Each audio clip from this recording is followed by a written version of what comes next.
Em nome do Pai, do Filho e do Espírito Santo. Amém. Nossa Senhora de Guadalupe, rogai por nós. Bom, vamos lá.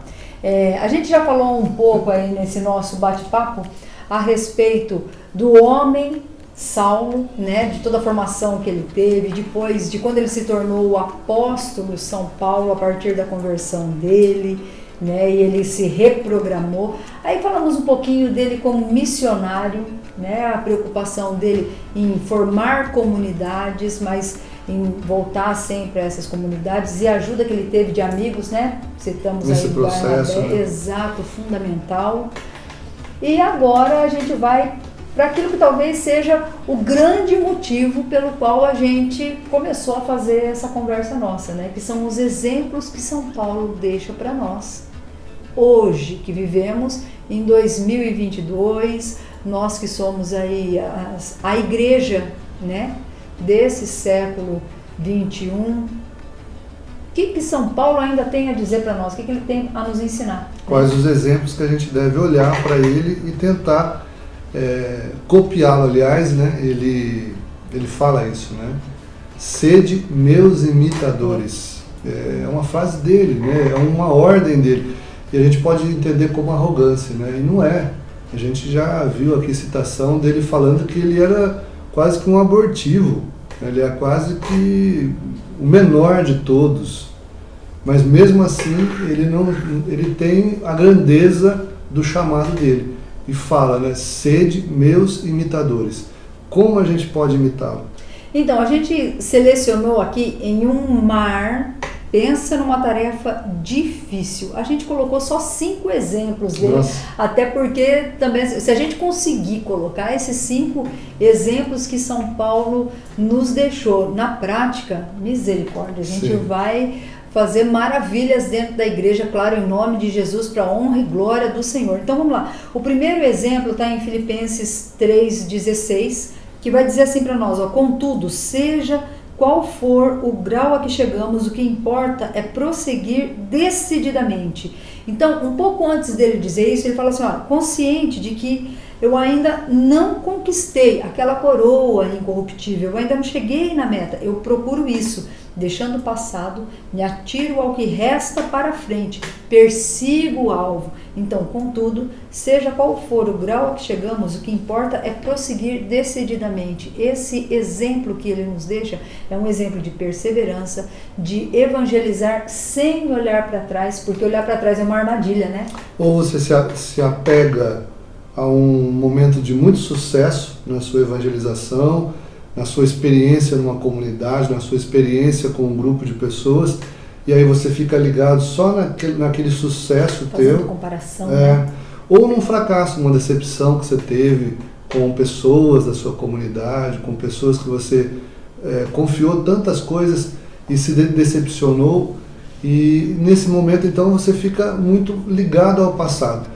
É muito bacana essa coisa de dirigir um carro, né, que tem um retrovisor pequenininho e um grande painel na frente, né? Porque não podemos ficar muito ligados no passado. Claro, consultar de vez em quando para não perder a referência, mas tem lá na nossa frente muitas coisas para serem feitas, né?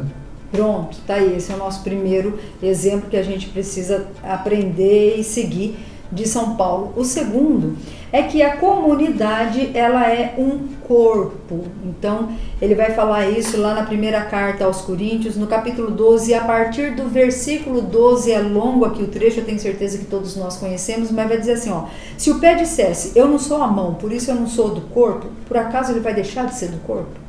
Não, então não é porque eu não sei fazer o que o outro faz, então eu não sirvo para a comunidade. Eu sirvo e a comunidade precisa de mim, porque a comunidade, o corpo não é só o pé, o corpo não é só a mão, assim a comunidade também não é só aquele que fala, não é só aquele que canta, não é só aquele que está ali à frente de alguma pastoral.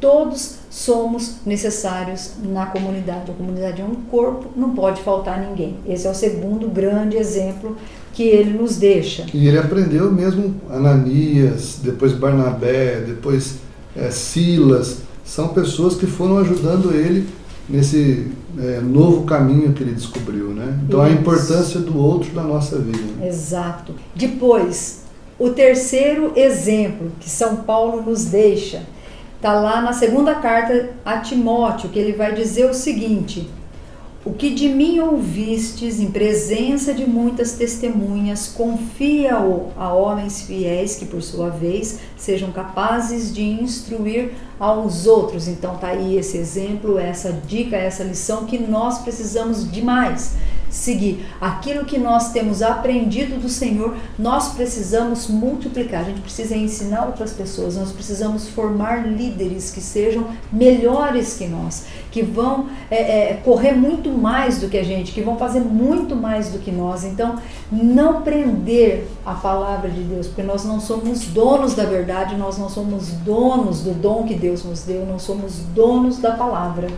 Apego a cargos, a títulos, a posições dentro da igreja, dentro da comunidade, que faz a palavra de Deus e a mensagem não circular com tanta velocidade. Aquilo que eu posso ensinar outra pessoa a fazer, que eu posso distribuir aquilo que eu sei, às vezes eu fico retendo como forma de poder. Isso não é da vontade de Deus. Seguindo ainda essa linha de fazer com que a palavra de Deus circule rapidamente, então, uma maneira, formando líderes, formando novas comunidades, incentivando que outras pessoas também sejam protagonistas.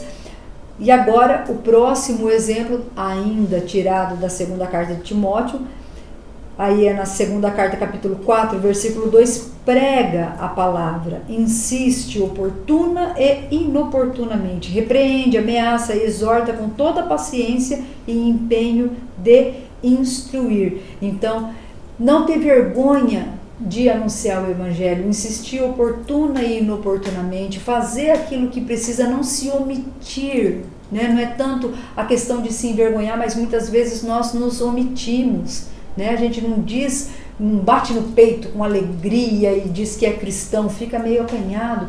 Então, São Paulo vai dizer, não, insiste, oportuna e inoportunamente. Veja, ser missionário, ser um grande evangelizador, não é só pegar um microfone e ficar pregando, não é só ir para frente de um grupo e ensinar, mas é dando testemunho também no dia a dia, anunciando a palavra com a própria vida. É na fila do supermercado, é dirigindo o seu carro, é no seu trabalho, você que tem uma empresa, que Deus te deu a graça de ter uma empresa, é com os seus funcionários, é com o seu amigo de trabalho, é oportuna e inoportunamente. Não é apenas quando você está na igreja, mas é em todos os lugares onde você pode, com a sua vida, testemunhar Jesus. E o último exemplo que a gente selecionou aqui, mas que, claro, não é jamais o último exemplo que São Paulo nos deixa, né? Mas é de uma confiança absoluta na providência. Além de confiança na providência, é de desapego também, né? De total dependência de Deus. Filipenses 1:21. Porque para mim o viver é Cristo e o morrer é lucro. Então, fazendo a vontade de Deus, se o Senhor me quer vivo, trabalhando, evangelizando, se para o bem do reino eu tenho que continuar ainda fazendo aquilo que o Senhor me pediu para fazer, vou fazer. Mas se para a maior glória do Senhor Ele quiser o nosso martírio, e por que não dizer de martírio hoje em dia, né? Então, o martírio sendo ridicularizado, o martírio até mesmo perdendo mesmo a vida, né? Como infelizmente nós temos visto aí tantos cristãos sendo perseguidos, que seja, para mim, viver é Cristo, morrer é lucro. Ele tem a minha vida nas suas mãos e Ele dispõe dela da maneira que melhor lhe aprouver, para sua maior honra e glória. São Paulo aprendeu isso, nos deixa esse grande exemplo.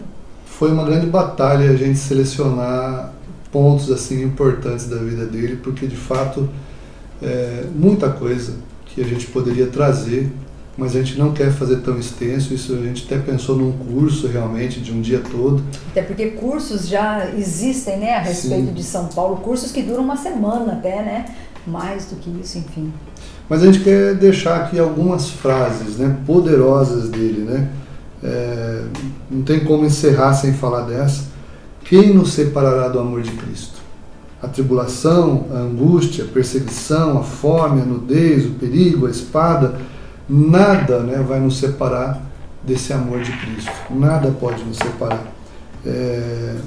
A loucura de Deus é mais sábia do que os homens. O salário do pecado é a morte. Coríntios 13, né? Coríntios 13 é um hino ao amor, né? À caridade. Ainda que eu falasse a língua dos homens, dos anjos, se eu não tivesse caridade, sou como um bronze que soa, como um símbolo que retine. Tudo me é permitido, mas nem tudo me convém. Acaso não sabeis que sois templo do Espírito Santo? A prova de que sois filhos é que Deus enviou aos vossos corações o Espírito de Deus que clama, Abba, Pai. Então é muita frase maravilhosa, né? Tão forte, que faz parte da vida, da nossa vida, faz parte da nossa comunidade também. Tem uma música, né, que a gente canta bastante, que fala, é uma fala de São Paulo, né? Tudo posso naquele que me fortalece. Filipenses, né? Sim. E uma que eu gosto muito: vivei sempre contentes, orai sem cessar. Parece que São Paulo meio que condiciona, né? Viva contente. De que jeito? Dando risada? Não, meu pai falava sempre isso, né? Quem sorri é feliz, quem só ri é bobo. Né? Então não é para ficar dando risada de tudo, não é isso que significa viver sempre contente, mas vivei sempre contentes, orai sem cessar. Porque a palavra contente vem de conter alguma coisa, né? Então ter conteúdo. Ser vazio, né? Exatamente. Então como que eu vou fazer para ter conteúdo, para não ficar vazio? Coloca para dentro uma Ave Maria, né? Não é assim que o Padre Carlos sempre fala com a gente? Coloca para dentro uma Ave Maria. Você é o que você reza. Então orai sem cessar. Para viver sempre contente, reza sempre.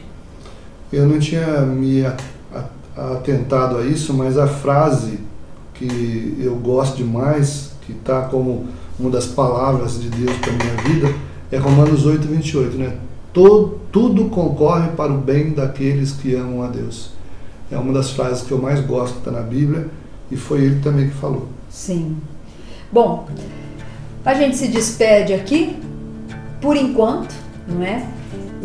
Mas com uma grande alegria no nosso coração e com um desejo de que esse pouco aqui que a gente fez possa gerar muitos frutos no seu coração, porque é a palavra de Deus que foi anunciada, né? E é essa palavra que gera transformação. Eu tenho certeza, como a própria palavra nos diz, é o profeta Isaías que vai nos falar, né? A palavra de Deus é como a chuva que não desce do céu e cai na terra sem molhar a terra, sem fazer essa terra gerar frutos. Então eu tenho certeza que no seu coração alguma semente foi lançada e nós rezamos e pedimos a Deus para que ela dê fruto no tempo certo. Amém, isso mesmo. Então, Deus abençoe você, foi uma alegria e agradecemos mais uma vez a Nossa Senhora que nos conduziu em todo esse tempo, ela que além de grande ouvinte da palavra de Deus, era também uma mulher que obedecia aquilo que ouvia, que ela possa continuar intercedendo por nós. Nossa Senhora de Guadalupe, rogai por nós, em nome do Pai, e do Filho e do Espírito Santo. Amém. Amém.